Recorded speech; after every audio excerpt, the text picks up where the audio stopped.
യേശുവിൽ ഏറ്റവും സ്നേഹം നിറഞ്ഞവരെ, ഇന്ന് ഉപാസനയിൽ നാം ധ്യാനിക്കുന്നത് നമുക്കും അവനോട് കൂടെ പോയി മരിക്കാം എന്ന വിഷയത്തെക്കുറിച്ചാണ്. യോഹന്നാൻ്റെ സുവിശേഷം 11-ാം അധ്യായം 16-ാമത്തെ തിരുവചനമാണ്. തോമസ് അപ്പസ്തോലൻ യേശുവിനോട് പറയുന്നു, തൻ്റെ കൂട്ടത്തിലുള്ളവരോടും പറയുന്നു, നമുക്ക് അവനോട് കൂടെ പോയി മരിക്കാം എന്ന്. സാധാരണയായി മരണം ഉറപ്പായിരിക്കുന്നൊരു വ്യക്തിയോട് കൂട്ടുചേരുക എളുപ്പമല്ല. മരിക്കും, യേശു തകർക്കപ്പെടുമെന്നും നശിപ്പിക്കപ്പെടുമെന്നും അവരെല്ലാവരും കൂടി, യൂതന്മാരെല്ലാവരും കൂടി കുരിശിൽ തറയ്ക്കുമെന്നും ഉറപ്പുണ്ടായിരുന്നിട്ട് അതേക്കുറിച്ച് യേശു പറയുമ്പോഴാണ് ശിഷ്യഗണത്തിൽ പ്രധാനികളിൽ ഒരാളായ തോമസ് പറയുന്നത്, നമുക്കും അവനോട് കൂടെ പോയി മരിക്കാം എന്ന്. യേശു തൻ്റെ പരസ്യകാല ജീവിതത്തിൻ്റെ അവസാനം ചെയ്ത അത്ഭുതമാണ് ലാസറിനെ ജീവനിലേക്ക് കൊണ്ടുവന്ന അത്ഭുതം. അതും ഒരടയാളവും കൂടിയായിരുന്നു. അവൻ മരണപ്പെട്ടുവെങ്കിൽ അവനെ ഞാൻ ഉയർപ്പിച്ചുവെങ്കിൽ ഇതുപോലെ തന്നെ ദൈവത്തിൻ്റെ ആത്മാവ് എന്നെ ഉയർപ്പിക്കും എന്നുള്ളതിൻ്റെ അടയാളമായി ലാസറിൻ്റെ വീട്ടിൽ പോയി അവനെ ഉയർപ്പിച്ച് തുടർന്ന് ജെറുസലേമിലേക്ക് യാത്രയാകാൻ യേശു ഒരുങ്ങുമ്പോഴാണ് ശിഷ്യഗണം മുഴുവൻ പറഞ്ഞു, കർത്താവേ, യഹൂദന്മാർ നിന്നെ കാത്തിരിക്കുകയാണ്, നിന്നെ അവർ പീഡിപ്പിക്കും, നിന്നെ അവർ നശിപ്പിക്കും, നിന്റെ ദേഹം അസ്ഥികൾ ഒന്നൊഴിയാതെ മുഴുവൻ അവർ തകർത്ത് കളയും, അതുകൊണ്ട് നീ പോകരുത്. ഇത് അവർ പറയുകയാണ്. സഹോദരങ്ങൾ, ഈ സമയത്ത് തോമസ് പറഞ്ഞു, അല്ല, നമുക്കും അവനോട് കൂടെ പോകണമെന്ന്. എങ്ങനെയാണ് മരിക്കാൻ പോകുന്നവനോട് കൂട്ടുചേരേണ്ടത്? ആർക്കാണ് മരിക്കാൻ പോകുന്നവനോട് കൂട്ടുചേരാൻ കഴിയുന്നത്? മരണത്തിന് ശേഷം ഒരു ഉയർപ്പ് ഉണ്ട് എന്ന് ഉറപ്പുണ്ടെങ്കിൽ നിങ്ങൾ മരണകരമായ പ്രശ്നങ്ങളിൽ അവർക്ക് കൂട്ടുനിൽക്കും. വേദനയുടെ അവസാനം ഒരു സന്തോഷമുണ്ട് എന്ന് നിങ്ങൾക്കറിയാമെങ്കിൽ വേദനയുടെ കാലത്ത് നിങ്ങൾ പിടിച്ചു നിൽക്കും. ഇരുണ്ടടഞ്ഞ ഒരു കാലത്തിന് ശേഷം പ്രകാശമുള്ള ഒരു കാലം നിങ്ങൾക്ക് മുമ്പിലുണ്ട് എന്ന് നിങ്ങൾ ചിന്തിക്കുന്നുണ്ടെങ്കിൽ അന്ധകാരത്തിൻ്റെ കാലത്ത് നിങ്ങൾക്ക് പിടിച്ചു നിൽക്കാൻ കഴിയും. വരാനിരിക്കുന്ന മഹത്വം ഏറെ മഹോന്നതമാണ് എന്ന് നിങ്ങൾക്കറിയാമെങ്കിൽ ഇന്നുള്ള കഷ്ടതകൾ നിങ്ങൾക്ക് നിസ്സാരമായി കാണാൻ കഴിയും.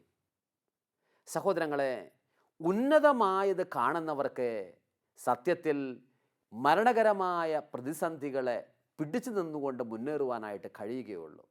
തോമസിന് അറിയാമായിരുന്നു, യേശു അവൻ യഹൂദനാൽ പീഡിപ്പിക്കപ്പെട്ട്, സഹോദരങ്ങളാൽ പീഡിപ്പിക്കപ്പെട്ടവൻ തകർക്കപ്പെട്ടാലും കുരിശിൽ തറക്കപ്പെട്ടാലും അവൻ 3-ാം ദിവസം ഉത്ഥാനത്തിലേക്ക് മടങ്ങി വരുമെന്ന് അറിയാം. അതുകൊണ്ട് പറഞ്ഞു, നമുക്കും അവനോട് കൂടെ പോയി മരിക്കാമെന്ന്. ഇതാ പൗലോസ് അപ്പോസ്തലൻ്റെ കൊരിന്ത്യക്കാർക്ക് എഴുതിയ 1-ാമത്തെ ലേഖനം 2-ാമത്തെ അധ്യായം 9-ാമത്തെ തിരുവചനം, ദൈവം തന്നെ സ്നേഹിക്കുന്നവർക്കായി കരുതി വച്ചിരിക്കുന്നവ കണ്ണുകൾ കണ്ടിട്ടില്ല, കാതുകൾ കേട്ടിട്ടില്ല, മനുഷ്യഹൃദയം ആസ്വദിച്ചിട്ടില്ല. സഹോദരങ്ങളെ, നമ്മുടെ ജീവിതത്തിൻ്റെ ആത്യന്തികമായ ലക്ഷ്യം എന്താണ് എന്ന് തിരിച്ചറിവുണ്ടെങ്കിൽ പ്രതിസന്ധികളിൽ നമുക്ക് പിടിച്ചു നിൽക്കാൻ പറ്റും. ഏതാനും നാളുകൾക്ക് മുമ്പ് കേരളത്തിലെ ഒരു രൂപതയിൽ മതബോധന പരീക്ഷയ്ക്ക് ക്വസ്റ്റ്യൻ പേപ്പർ ഇട്ടു. അതിൽ ഏറ്റവും അവസാനത്തെ ഏറ്റവും പ്രധാനപ്പെട്ട ഒരു ചോദ്യം ഇതായിരുന്നു, നിങ്ങളുടെ ജീവിതത്തിൻ്റെ ആത്യന്തികമായ ലക്ഷ്യം എന്താണ്? കുട്ടികൾ ചോദ്യം കണ്ട മാത്രയിൽ തന്നെ വാരി വലിച്ച് എഴുതാൻ തുടങ്ങി. ചിലരെഴുതി, ഞങ്ങൾക്ക് ഡോക്ടറാകാൻ വേണ്ടി ഞങ്ങൾ +2 പഠനം കഴിയുമ്പോൾ എൻട്രൻസ് കോച്ചിങ്ങിന് പോകും, ഞങ്ങൾ കോച്ചിങ്ങിന് പോയതിനു ശേഷം ഞങ്ങൾ ഇത്രയും മാർക്ക് സമാഹരിക്കും, അങ്ങനെ ഞങ്ങൾ ലിസ്റ്റിൽ ഞങ്ങളുടെ പേര് വരും, ഞങ്ങൾ ഇന്ന സ്ഥലത്ത് പഠിക്കും. ചിലരെഴുതി, ഞങ്ങൾ എൻജിനീയറിങ്ങിന് പോകും, ചിലർ പറഞ്ഞു ഞങ്ങൾ മാനേജ്മെൻറ്റ് പഠിക്കാനായിട്ട് പോകും, അങ്ങനെ നല്ല വലിയ വലിയ കമ്പനികളുടെ CEOs ആയിട്ട് ഞങ്ങൾ മാറും. സഹോദരങ്ങളെ, പല വിധത്തിൽ കുട്ടികൾ ആൻസർ ചെയ്യാൻ തുടങ്ങി. ഏതാണ്ട് ആ ക്ലാസ്സിൽ അന്ന് ആ എക്സാം വിട്ട ഒരു പ്രധാനപ്പെട്ട ഒരു ക്ലാസ്സിൽ 80% കുട്ടികളും ജീവിതത്തിൻ്റെ ആത്യന്തിക ലക്ഷ്യമായി, ഏറ്റവും പ്രധാനപ്പെട്ട ലക്ഷ്യമായി എഴുതിയത് ഇത്തരം കാര്യങ്ങളാണ്. അവസാനം മതബോധന ഡയറക്ടർ അച്ഛൻ ഏറെ വിലാപത്തോടുകൂടി ഒരു മാസികയിൽ ഇങ്ങനെ എഴുതി, ദൈവമേ, 10 ക്ലാസ് പഠിച്ച കാറ്റഗിസം പഠിച്ച ഒരു കുഞ്ഞിന് അവസാനത്തെ അവസാനം ക്ലാസ് കഴിഞ്ഞ് പോകാൻ സമയത്തുള്ള പരീക്ഷയുടെ സമയത്ത് ഇങ്ങനെ ഒരു ആൻസറാണ് എഴുതാൻ തോന്നിയതെങ്കിൽ സത്യത്തിൽ ഈ പഠനങ്ങൾ കൊണ്ടൊക്കെ എന്താണ് പ്രയോജനം? എന്താണ് നമ്മൾ പഠിപ്പിക്കുന്നത്? സഹോദരങ്ങൾ, അദ്ദേഹം ഇങ്ങനെ കൂടി വിലപിച്ചു. കുറച്ചുകൂടി ഡയറക്റ്റായി നേരെ ചോദ്യം ചോദിക്കാമായിരുന്നു. സ്വർഗത്തിൽ പോകാൻ വേണ്ടി മക്കളെ എന്തെല്ലാം ചെയ്യണമെന്ന് ഒന്ന് ചോദിച്ചിരുന്നെങ്കിൽ കുറേ കൂടി എളുപ്പത്തിൽ അവർ ആൻസർ ചെയ്തേനെ എന്ന് പറഞ്ഞുകൊണ്ട് അദ്ദേഹത്തിൻ്റെ വരികൾ അവസാനിപ്പിച്ചു. സഹോദരങ്ങളെ, നമ്മൾ എന്തിനു വേണ്ടി ജീവിക്കണം എന്ന് നമുക്ക് ഉറപ്പുണ്ടെങ്കിൽ നമ്മൾ ആരോടൊപ്പം മരിക്കണം എന്ന് നമുക്ക് ഉറപ്പുണ്ടാകും. യേശുവിനോടൊപ്പം ജീവിക്കണമെന്നും യേശുവിൻ്റെ നാമത്തിൽ അവൻ്റെ നാമത്തിൽ അവനോട് കൂടി മരിക്കണമെന്നുമുള്ള ഉറപ്പ് ആദിമകാലത്തെ ക്രിസ്ത്യാനികൾക്കുണ്ടായിരുന്നത് കൊണ്ട് പീഡനങ്ങളിൽ അവർ പിടിച്ചു നിന്നു, ക്ലേശങ്ങളിൽ അവർ പിടിച്ചു നിന്നു, പ്രലോഭനങ്ങളെ ശക്തിയോടെ അതിലംഘിച്ചുകൊണ്ട് മുന്നേറുവാനായിട്ട് അവർക്ക് കഴിഞ്ഞു. പൗലോസ് അപ്പോസ്തലൻ ആദിമകാലങ്ങളിൽ യഹൂദ വിശ്വാസത്തെ പ്രതി ക്രൈസ്തവ സഭയെ, ക്രിസ്ത്യാനികളെ പീഡിപ്പിച്ചുകൊണ്ടിരുന്ന വ്യക്തിയാണ്. എന്നാൽ യേശു അവൻ്റെ ജീവിതത്തിൻ്റെ പ്രതീക്ഷയും സ്വപ്നവും രക്ഷയുടെ അച്ചാരവുമായി മാറിയ ദിവസങ്ങളിൽ അവൻ ഇങ്ങനെ എഴുതാൻ തുടങ്ങി. 2 കൊറിന്ത്യൻസ് 5-ാം അധ്യായം 1-ാമത്തെ തിരുവചനം. വചനം ഇങ്ങനെയാണ്: ഈ ഭൗമിക ഭവനം തീർന്നു പോകുമെങ്കിലും മനുഷ്യകരങ്ങളാൽ നിർമ്മിതമല്ലാത്തതും സ്വർഗത്തിൽ നിന്നുള്ളതും എല്ലാ കാലത്തും നിലനിൽക്കുന്നതുമായ ഒരു ഭവനം എനിക്കുണ്ട്. ഒരു പ്രതിസന്ധി അവനെ തകർത്ത് കളഞ്ഞില്ല. എല്ലാ പ്രശ്നങ്ങളിലും അവന് മുന്നേറാനായിട്ട് കഴിഞ്ഞു. പീഡനങ്ങളുടെ കാലത്ത് മുന്നേറാനായിട്ട് കഴിഞ്ഞു. സഹോദരങ്ങളെ, പൗലോസിന് എത്രയോ വർഷങ്ങൾക്ക് മുമ്പാണ് സത്യത്തിൽ തോമസ് ഈ വാക്കുകൾ പറയുന്നത്. ഭാരതത്തിൻ്റെ അപ്പസ്തോലനാണ് വിശുദ്ധ തോമാസ് ലീഹ എന്ന് നിങ്ങൾക്കറിയാമല്ലോ. തോമാസ് ലീഹ പറഞ്ഞു, നമുക്കും യേശുവിനോട് കൂടെ പോയി മരിക്കാം. അങ്ങനെ അവൻ്റെ ലീഡർഷിപ്പിൽ അവനോടൊപ്പം യേശു ജെറുസലേമിലേക്ക് പോകുമ്പോൾ, പീഡനങ്ങൾ ഏൽക്കാൻ പോകുമ്പോൾ അവനോടൊപ്പം യാത്രയാകാൻ തയ്യാറാവുകയാണ് തോമസും കൂട്ടരും. അവൻ പോയി, യേശുവിലുള്ള വിശ്വാസത്തിൽ അവൻ പോയി. യേശുവിൻ്റെ മരണശേഷം, ഉത്ഥാനശേഷം ഭൂഖണ്ഡങ്ങളിൽ പല രാജ്യങ്ങളിലേക്ക് പോയി. പ്രധാനമായും നമ്മുടെ ഭാരതത്തിൽ വന്ന് നമുക്ക് വിശ്വാസം തരാൻ ഈ അനുഗ്രഹീതനായ അപ്പസ്തോലനെ ദൈവത്തിൻ്റെ പരിശുദ്ധാത്മാവ് ഉപയോഗിച്ചു. അവൻ ആ വിശ്വാസം ജീവിച്ചു. ആ വിശ്വാസത്തിന് വേണ്ടി അവൻ മരിച്ചു. കുന്തത്താൽ കുത്തപ്പെട്ടവൻ മരിച്ചെങ്കിലും മൈലാപ്പൂരിൽ നിന്നും ഇന്നും വിശ്വാസത്തിൻ്റെ ദീപശിഖ ഭാരതത്തിൻ്റെ എല്ലാ മുക്കിലും മൂലയിലും ചെല്ലുകയാണ് എന്ന് നിങ്ങൾക്കറിയാമല്ലോ. സഹോദരങ്ങളെ, ഓർക്കണം, നാം വിശ്വസിക്കുന്നത് ജീവനുള്ള കർത്താവിലാണ്. അതുകൊണ്ട് മരണം നമുക്ക് സംഭവിച്ചാലും, വിപരീതമായ സാഹചര്യങ്ങൾ നമുക്ക് സംഭവിച്ചാലും നമുക്ക് പിടിച്ചു നിൽക്കാൻ കഴിയും. അവനോടൊപ്പം പോയി മരിക്കാനും ജീവിക്കാനും നമുക്ക് കഴിയും. അവനോടൊപ്പം ജീവിക്കാത്ത വ്യക്തിക്ക് അവന് വേണ്ടി നിലകൊള്ളാൻ പറ്റില്ല. അവൻ്റെ വിശ്വാസത്തിന് വേണ്ടി അവരവരുടെ സ്വകാര്യമായ ജീവിതത്തെയും മറ്റുള്ളവരുമായ ബന്ധങ്ങളിലെ ജീവിതത്തെയും കാത്തു സൂക്ഷിക്കാത്തവർക്ക് ഒരിക്കലും മരിക്കുമ്പോൾ അവനോടൊപ്പം ആയിരിക്കുക സാധ്യമല്ല. എന്നാൽ അവൻ പ്രധാനപ്പെട്ട വ്യക്തിയാണെന്നും അവനോടൊപ്പം ജീവിക്കുകയും മരിക്കുകയും ചെയ്താൽ എനിക്ക് ഒരു പുനരുത്ഥാനമുണ്ട് എന്നുള്ള ഒരു ഉറപ്പ് നിങ്ങൾക്കുണ്ടെങ്കിൽ, നമുക്ക് ഓരോരുത്തർക്കും ഉണ്ടെങ്കിൽ, സഹോദരങ്ങളെ, അവനോടൊപ്പം മരിക്കാനും നമുക്ക് യാതൊരു ബുദ്ധിമുട്ടും ഉണ്ടാവുകയില്ല. ഒരു പക്ഷേ ഏറെ എന്നെ സ്വാധീനിച്ച ഒരു അനുഗ്രഹീതനായ ഒരു മിഷണറിയാണ് വില്യം കേറി എന്ന് പറയുന്നൊരു വ്യക്തി. വില്യം കേറി ബംഗാളി, മറാത്തി, തെലുങ്ക് ഭാഷകളിലേക്ക് പുതിയ നിയമം ട്രാൻസ്ലേറ്റ് ചെയ്ത വ്യക്തിയാണ്. ഇംഗ്ലണ്ടിലെ സൗത്താംപ്ടൺ എന്ന് പറയുന്ന സ്ഥലത്ത് ജനിച്ച് ഒരു നെയ്ത്തുകാരൻ്റെ മകനായി ജനിച്ച് ജീവിച്ച് വളർന്ന വ്യക്തിയാണ്. 14-ാമത്തെ വയസ്സായപ്പോൾ അവന് വിദ്യാഭ്യാസം നടത്താൻ പൈസയില്ല. അതുകൊണ്ട് നിർത്തിക്കളയേണ്ടതായിട്ട് വന്നു. അപ്പൻ കരുതി മകൻ ഒരു ചെരുപ്പുകുത്തിയായി വളരട്ടെ, കാരണം നെയ്ത്തിനേക്കാൾ കൂടുതൽ പൈസ ഒരു ചെരുപ്പുണ്ടാക്കുന്ന സ്ഥലത്ത് വർക്ക് ചെയ്താൽ കിട്ടിയേക്കാം. അങ്ങനെ ചെരുപ്പുണ്ടാക്കുന്ന സ്ഥലത്ത് കൊണ്ടുപോയി അവനെ ആക്കി. അവിടെ ചെന്നപ്പോഴാണ് ആ ഷോപ്പിൻ്റെ, ആ കടയുടെ മുതലാളി, ഇവൻ ജോൺ വാർ എന്നാണ് അദ്ദേഹത്തിൻ്റെ പേര്. ഇദ്ദേഹത്തിന് വില്യം കേറിക്ക് ഈശോയുടെ വചനങ്ങൾ പറഞ്ഞു കൊടുക്കുന്നത്. ഈശോയുടെ വചനങ്ങൾ കേട്ട് കഴിഞ്ഞപ്പോൾ ഇവന് എന്തെന്നില്ലാത്ത പ്രതീക്ഷ വന്നു. ഇവൻ ആഗ്രഹിച്ച വിധത്തിൽ തന്നെ ഒട്ടേറെ പുസ്തകങ്ങൾ ഇവൻ്റെ ബോസ് ഇവന് വാങ്ങിച്ചു കൊടുത്തു. ലോകത്തിലെ വ്യത്യസ്തമായ രാജ്യങ്ങളെക്കുറിച്ച് പഠിക്കാൻ, ചരിത്രത്തെക്കുറിച്ച് പഠിക്കാൻ അങ്ങനെ അവന് അവസരം കിട്ടി. സഹോദരങ്ങളെ, അങ്ങനെ ഇരിക്കുമ്പോഴാണ് ഇവൻ്റെ മനസ്സിലൊരു ചിന്ത വരുന്നത്, എന്തുകൊണ്ട് എനിക്ക് ഈ വിശ്വാസം മറ്റുള്ളവർക്ക് പകർന്നു കൊടുക്കാൻ എവിടേക്കെങ്കിലും യാത്ര ചെയ്തുകൂടാ?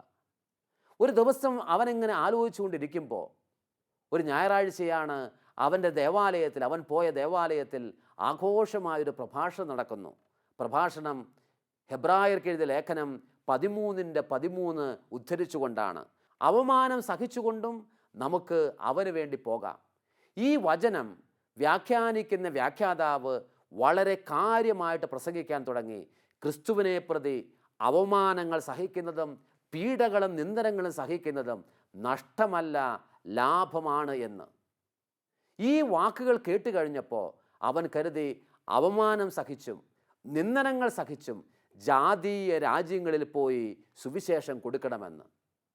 അന്ന് തന്നെ അവൻ തൊട്ടടുത്ത ഒരു കടയിൽ പോയി വലിയ ഒരു ഭൂപടം വാങ്ങി അദ്ദേഹം അവനിരുന്ന് ചെരുപ്പ് കുത്തുന്ന മുറിയുടെ 2 ഭാഗത്തുമായിട്ട് പേസ്റ്റ് ചെയ്ത് വെച്ചു. എന്നിട്ട് അവിടെയുള്ള ജാതീയ രാജ്യങ്ങൾ, പ്രത്യേകിച്ചും കാസ്റ്റ് സിസ്റ്റം നിലനിൽക്കുന്ന രാജ്യങ്ങളിൽ ഓരോ രാജ്യത്തെയും തൊട്ട് അവൻ പ്രാർത്ഥിക്കാൻ തുടങ്ങി. ഓരോ രാജ്യത്തെക്കുറിച്ച് പ്രാർത്ഥിക്കാൻ തുടങ്ങിയപ്പോൾ അവന് മനസ്സിലായി, ദൈവം അവനെ ഒരു ദിവസം അവിടേക്ക് അയക്കുമെന്ന്. അവൻ നിരന്തരം പ്രാർത്ഥിച്ചു. ഒരു ഞായറാഴ്ച പതിവ് പോലെ അവൻ്റെ ദേവാലയത്തിലേക്ക് പോവുകയാണ്. അവിടെ ചെന്ന് കഴിഞ്ഞപ്പോൾ അന്ന് പ്രസംഗിക്കേണ്ട വ്യക്തി വന്നില്ല. അതുകൊണ്ട് പറഞ്ഞു, വില്യം കേറി തന്നെ വന്ന് പ്രസംഗിക്കുക. വില്യം കേറി ബൈബിൾ തുറന്നു നോക്കിയപ്പോൾ അന്ന് അവന് നൽകപ്പെട്ടത് യേശയ്യാ പ്രവാചകൻ്റെ പുസ്തകം 54-ാമത്തെ അധ്യായം 2-3 വചനങ്ങളാണ്. വചനം ഇങ്ങനെയാണ്: നിന്റെ കൂടാരം വിശാലമാക്കുക, നിന്റെ കയറുകളെ നീ അങ്ങോട്ടും ഇങ്ങോട്ടും നീട്ടുക, നിന്റെ കുറ്റികളെ നീ ഉറപ്പിക്കുക, നീ ഇടത്തോട്ടും വലത്തോട്ടും പരക്കും എന്ന് നീ അറിയുക, നിന്റെ സന്തതികൾ രാജ്യങ്ങൾ കൈവശമാക്കുമെന്നും വിജന നഗരങ്ങളിൽ നിവാസികളെ പാർപ്പിക്കുമെന്നും നീ തിരിച്ചറിയുക. ഈ വചനം ഉദ്ധരിച്ചുകൊണ്ട് 1 മണിക്കൂർ നീണ്ട പ്രഭാഷണത്തിനിടയിൽ വില്യം കേറി പറഞ്ഞു, ദൈവത്തിനായി വൻ കാര്യങ്ങൾ സ്വപ്നം കാണുക, ദൈവത്തിനായി വൻ കാര്യങ്ങൾ ചെയ്യുക. സഹോദരങ്ങളെ, ഈ പ്രഭാഷണം കഴിഞ്ഞ് അവൻ്റെ വീട്ടിൽ ചെന്ന് ഭാര്യയായ ഡൊറേത്തിയോട് പറഞ്ഞു, നമുക്ക് ഏതെങ്കിലും ഒരു ജാതീയ രാജ്യത്ത് പോയി സുവിശേഷം പ്രസംഗിക്കണം.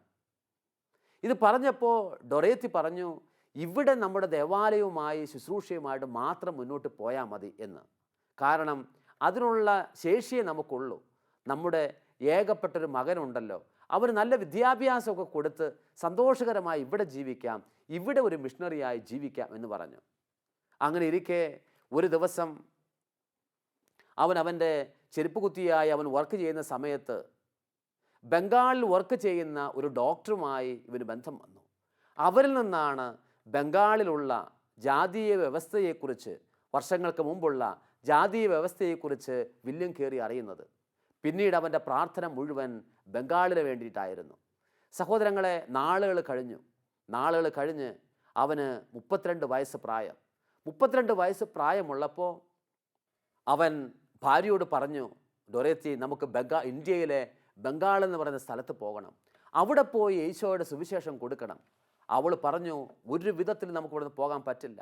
കൂട്ടുകാരും സഹോദരങ്ങളും സഭയിലെ അംഗങ്ങളും പറഞ്ഞു, നിനക്ക് ഭ്രാന്താണ്, കാരണം ഇത്രയും അറിവും ജ്ഞാനവുമുള്ള വ്യക്തിയാണ് നീ ഇവിടെയുള്ള സഭയെ ശക്തിപ്പെടുത്തേണ്ടതിന് പകരം ഒരു പരിചയവുമില്ലാത്ത, യാതൊരു സാധ്യതകളും മാനുഷികമായ ദൃഷ്ടിയിൽ ഇല്ലാത്ത ബംഗാളിൽ പോയി നീ സുവിശേഷം കൊടുക്കുക, അത് ശരിയാകില്ല എന്ന് പറഞ്ഞു. സഹോദരങ്ങളെ, ഭാര്യ ഡൊറേത്തിയെ ചേർത്ത് പിടിച്ച്, ഏകപ്പെട്ട മകനെയും ചേർത്ത് പിടിച്ച് ഇവൻ ബംഗാളിലേക്ക് യാത്രയായി. ഇവർ ബംഗാളിൽ ചെന്നു. കൽക്കട്ടയിലാണ് കാലുകുത്തുന്നത്. ഏതാനും ദിവസം അവർ ഇവിടെ നിന്ന് കൊണ്ടുപോയ പൈസയുമായിട്ട് ജീവിക്കാൻ തുടങ്ങി. പക്ഷേ കുറച്ച് ദിവസം കഴിഞ്ഞപ്പോഴത്തേനും അവരുടെ കയ്യിലുണ്ടായിരുന്ന പൈസ, മൂലധനം മുഴുവൻ അവർക്ക് തീർന്നുപോയി. പിന്നെ അവർ വീണ്ടും ചെരുപ്പ് കുത്തിയുടെ ജോലി ആരംഭിക്കുകയാണ്. കുറച്ച് പൈസ കിട്ടും, പക്ഷേ ഒരു കൂര പണിയാൻ, സമാധാനവും സന്തോഷവുമായിട്ട് ജീവിക്കാൻ ഒരു വഴിയുമില്ല. അങ്ങനെ ഇരിക്കെ അവിടെയുള്ള ഗവൺമെൻറ് ആ ദേശത്തുള്ള ചതുപ്പ് നിലങ്ങൾ പാവപ്പെട്ട മനുഷ്യർക്ക് പതിച്ചു കൊടുക്കുന്നുണ്ടായിരുന്നു. ആ കൂട്ടത്തിൽ വില്യം കേറിക്കും ഒരു ദേശം പതിച്ചു കൊടുത്തു. അവിടെ ഒരു കൊച്ചു വീട് അവരുണ്ടാക്കി. കൊച്ചു വീടുണ്ടാക്കി അവർ മുന്നോട്ട് പോകുന്ന സമയത്താണ് അദ്ദേഹത്തിൻ്റെ ഏകപ്പെട്ട മകന് കഠിനമായ പനി വരുന്നത്. പനി മാറുന്നില്ല. ഇതിനിടെ വീട്ടിൽ ബൈബിൾ പുതിയ നിയമം ട്രാൻസ്ലേറ്റ് ചെയ്യുന്ന പ്രക്രിയകൾ നടക്കുന്നുണ്ട്. പലരും അദ്ദേഹത്തെ സഹായിക്കുന്നുണ്ട്. സഹോദരങ്ങളെ, പനി മൂർച്ഛിച്ചു. മകൻ ഒരു ദിവസം മരിച്ചു പോയപ്പോൾ വില്യം കേറി എല്ലാ വിധത്തിലും തകർന്നു പോയി. അതിനേക്കാൾ കൂടുതൽ ഭാര്യ ഡൊറേത്തി തകർന്നു പോയി. അവർ പറഞ്ഞു, അന്നേ പറഞ്ഞതല്ലേ, അവിടെ നിന്ന് സുഖമായി ഇംഗ്ലണ്ടിലെ സൗത്താംപ്ടണിൽ കഴിയേണ്ട നമ്മൾ ഈ ദേശത്ത് വന്ന് ഈ കൊതുകുകടി കൊണ്ട് ഈ ഒരു വിധത്തിലും പിടിച്ചു നിൽക്കാൻ പറ്റാത്ത ഈ കാലാവസ്ഥയിൽ വന്നതുകൊണ്ടല്ലേ ഇതുപോലൊരു ദുർഗതി നമുക്ക് വന്നത്. ഇതുകൊണ്ടല്ലേ ഈ പ്രശ്നം മുഴുവൻ ഉണ്ടായത്. സഹോദരങ്ങളെ, ഈ മനുഷ്യൻ ഇതെല്ലാം ഹൃദയത്തിൽ സംഗ്രഹിച്ചു. കാരണം അദ്ദേഹത്തിൻ്റെ മനസ്സിൽ അപ്പോഴും അറിയാമായിരുന്നു, ദൈവത്തിന് വേണ്ടി വൻ കാര്യങ്ങൾ ചെയ്യുക, ദൈവത്തിന് വേണ്ടി വലിയ സ്വപ്നങ്ങൾ കാണുക. ഇതാ കുഞ്ഞിനെ മറവ് ചെയ്യണം. പലരുടെ സഹായം അപേക്ഷിച്ചു, ആരും സഹായിക്കുന്നില്ല. ഹിന്ദുക്കളും മുസ്ലിങ്ങളും അക്കാലത്തുണ്ടായിരുന്നവർ, അവർക്ക് പറ്റാതിരുന്നിട്ടായിരിക്കാം ഒരുപക്ഷെ അവർക്കും സഹായിക്കാനായിട്ട് പറ്റുന്നില്ല. അങ്ങനെ ഇരിക്കെ സ്വന്തം വരാന്തയുടെ മുമ്പിൽ അദ്ദേഹം തന്നെ ഒരു കൊച്ചു കുഴി ഉണ്ടാക്കി കുഴിച്ചിടാൻ പോകുന്ന നേരത്ത് 2 ഹൈന്ദവ സഹോദരങ്ങൾ വന്നുകൊണ്ട് പറഞ്ഞു, ഞങ്ങൾ സഹായിക്കാം, നോക്കി നിൽക്കാൻ ഞങ്ങൾക്ക് പറ്റില്ല. അവർ വന്ന് കുഴി എടുക്കുകയാണ്. മകൻ അവിടെ അടക്കുന്നു. അതിൻ്റെ മുകളിൽ ഒരു കുരിശ് നാട്ടുന്നു. സഹോദരങ്ങളെ, എല്ലാ ദിവസവും പ്രഭാതത്തിൽ ഇദ്ദേഹം വില്യം കേറി രാവിലെ എഴുന്നേറ്റ് കഴിയുമ്പോൾ ആദ്യം പോകുന്നത് തൻ്റെ ഏകപ്പെട്ട മകൻ, തൻ്റെ രക്തത്തിൽ പിറന്ന മകൻ അടക്കം ചെയ്യപ്പെട്ട കുഴിമാടത്തിൻ്റെ സമീപത്ത് താൻ തന്നെ കുത്തിവെച്ചിരിക്കുന്ന കുരിശാണ്. ആ കുരിശ് ചേർത്ത് പിടിച്ച് വീണ്ടും ഊർജിതമായ ശക്തി സമാഹരിച്ചുകൊണ്ടാണ് അദ്ദേഹം ട്രാൻസ്ലേഷൻ്റെ വർക്ക് മുന്നോട്ട് കൊണ്ടുപോകുന്നത്.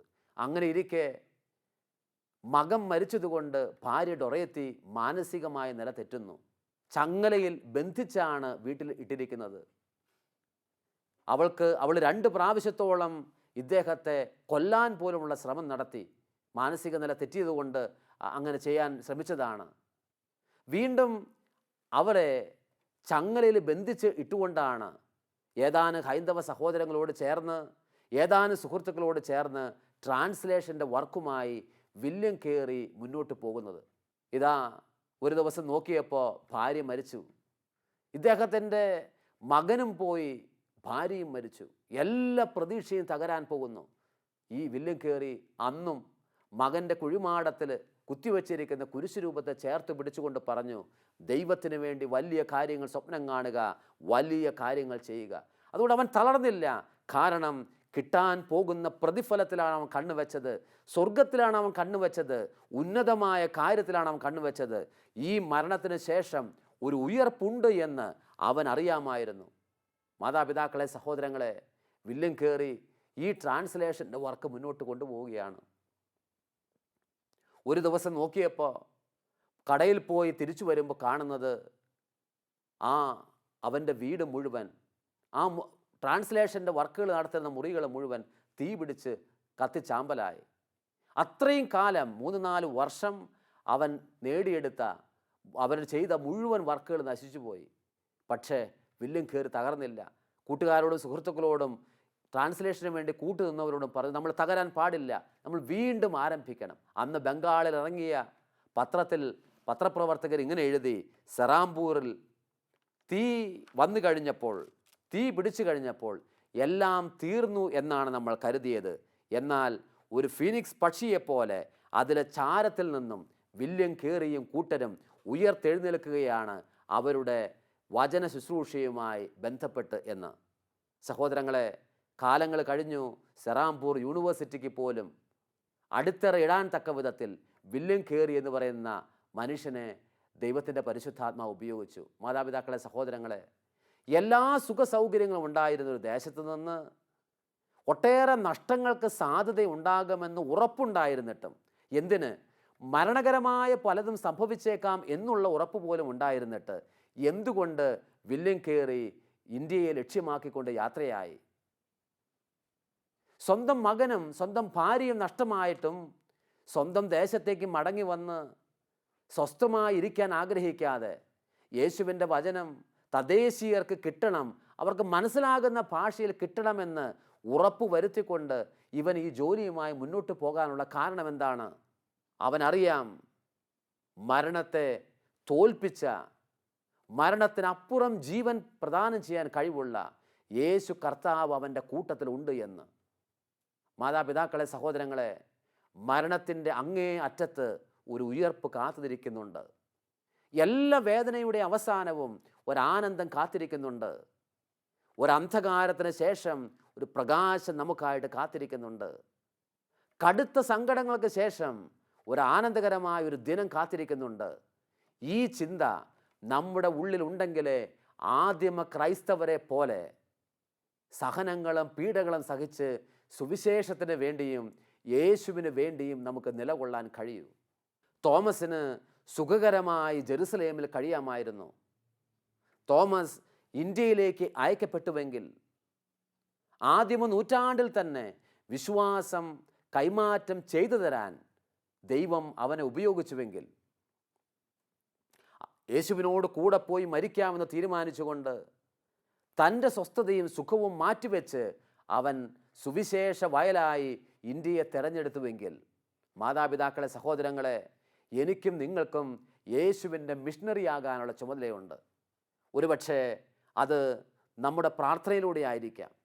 നമുക്ക് എല്ലായിടത്തേക്ക് യാത്ര ചെയ്ത് സുവിശേഷം കൊടുക്കാൻ എല്ലാവർക്കും പറ്റിയെന്ന് വരില്ല.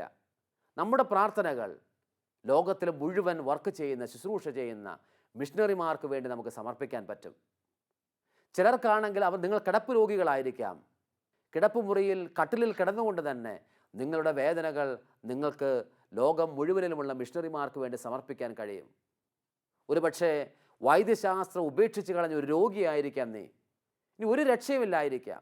സൗഖ്യത്തിന് വേണ്ടി ഒരുപാട് പ്രാർത്ഥിച്ചിട്ടും ഒരു സൗഖ്യം വരുന്നില്ലായിരിക്കാം. സഹോദരങ്ങളെ, ആ രോഗം ഒട്ടേറെ ആത്മാക്കളുടെ രക്ഷയ്ക്ക് വേണ്ടി സ്വർഗപിതാവിൻ്റെ കരങ്ങളിലേക്ക് സമർപ്പിക്കാൻ നിങ്ങൾക്ക് കഴിയും.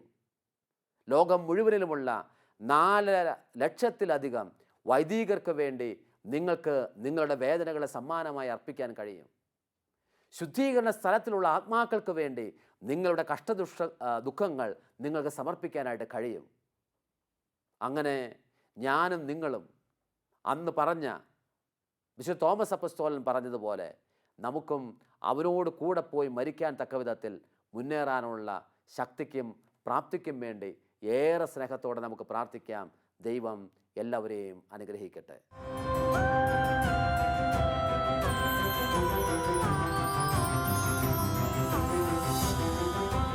ഉപാസന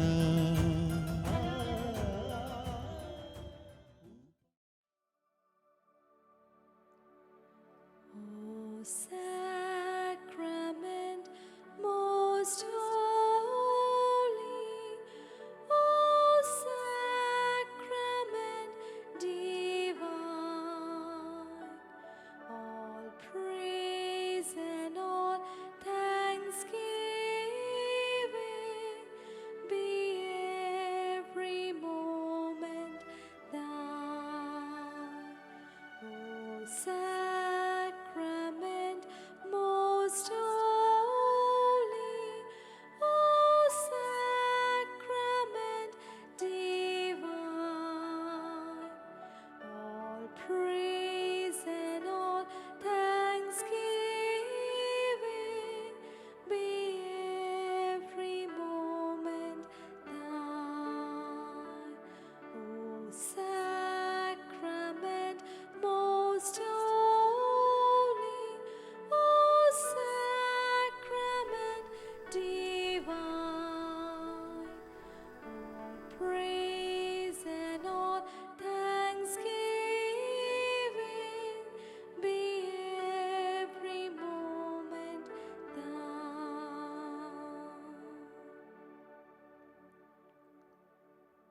ഓ ദിവ്യകാരുണ്യ യേശുവേ, അങ്ങയുടെ മുമ്പിൽ സ്നേഹപൂർവം അണഞ്ഞിരിക്കുന്ന നിൻ്റെ ദാസന്മാരായ സകലരെയും സ്നേഹത്തോടു കൂടി അവിടെ നിന്ന് നോക്കി കാണണമേ.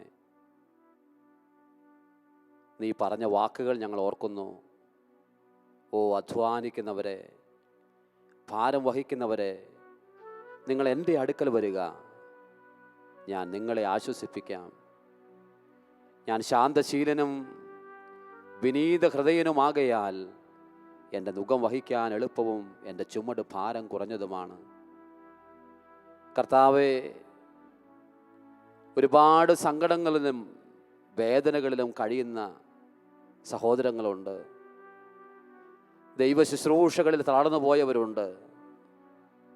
നിരന്തരം പരിഭവങ്ങളും പരിദേവനങ്ങളും മാത്രമായി നിലകൊള്ളുന്നവരുണ്ട്. ദൈവം പോലും കൈവിട്ടോ എന്ന് ചിന്തിക്കുന്നവരുണ്ട്.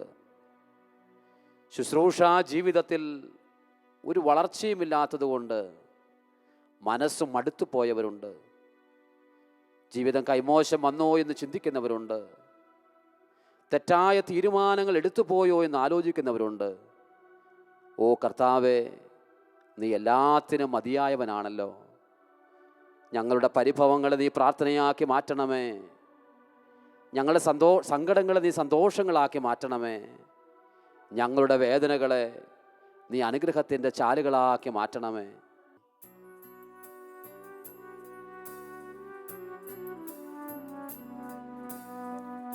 സങ്കടമെല്ലാം സന്തോഷമാക്കി, പരിഭവമെല്ലാം പ്രാർത്ഥനയാക്കി, സ്വർഗീയ ഗേഹം ലക്ഷ്യമായി കണ്ട നീ ഇന്നത്തെ നോവിനാൽ കേഴുന്നു. സങ്കടമെല്ലാം സന്തോഷമാക്കി, പരിഭവമെല്ലാം പ്രാർത്ഥനയാക്കി, സ്വർഗീയ ഗേഹം ലക്ഷ്യമായി കണ്ട നീ ഇന്നത്തെ നോവിനാൽ കേഴുന്നുവോ?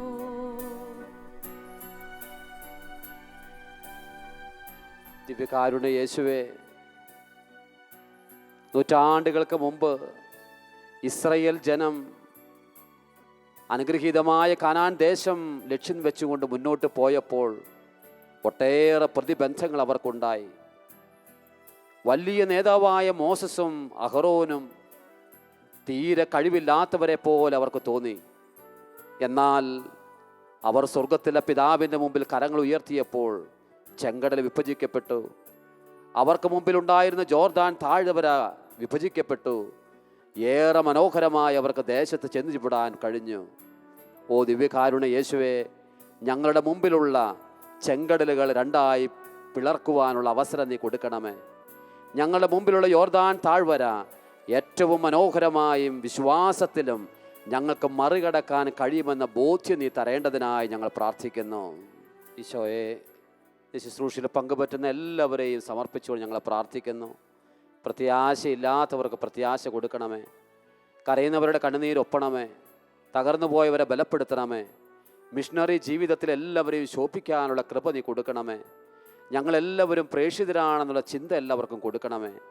എല്ലാവരെയും ബലപ്പെടുത്തണമേ. നമുക്ക് നമ്മുടെ ജീവിതങ്ങളെ മുഴുവൻ കർത്തൃകരങ്ങളിൽ അർപ്പിച്ച് കർത്താവിനെ മഹത്വപ്പെടുത്താം. യേശുവേ നന്ദി, കർത്താവെ ആരാധന, ദൈവമേ മഹത്വം, കർത്താവെ നന്ദി. പ്രത്യാശ കൊടുക്കണമേ, വിശ്വാസത്തിൻ്റെ ശക്തി കൊടുക്കണമേ, തീക്ഷ്ണതയോടെ മുന്നോട്ട് കൊണ്ടുപോകാനുള്ള കൃപ നീ കൊടുക്കണമേ. ജീവിതത്തിൽ വിജയം കൊടുക്കണമേ. ഞങ്ങളുടെ കർത്താവ് ഞങ്ങൾക്ക് മതിയായവനാണെന്നുള്ള ചിന്ത കൊടുക്കണമേ. ഓ കർത്താവിന് ആരാധന, ഞങ്ങളുടെ ദൈവത്തിന് ആരാധന, ഈശോയ്ക്ക് ആരാധന, ദൈവത്തിന് ആരാധന. പ്രത്യാശ കൈവിടല്ലേ മനമേ, പ്രത്യാശ കൈവിടല്ലേ. പ്രത്യാശ കൈവിടല്ലേ മനമേ, പ്രത്യാശ കൈവിടല്ലേ. തടവറ ഭേദിക്കും ദൈവമുണ്ടല്ലോ, പതറാതെ മുന്നേറുക.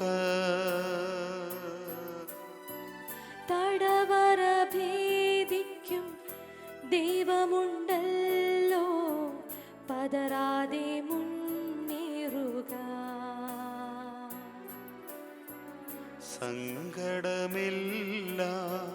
സന്തോഷമാക്കി, പരിഭവമെല്ലാം പ്രാർത്ഥനയാക്കി, സ്വർഗീയ ഗേഹം ലക്ഷ്യമായി കണ്ട നീ.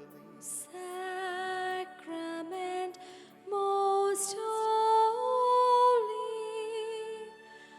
O sacrament divine, all praise and all thanksgiving be every moment thine. O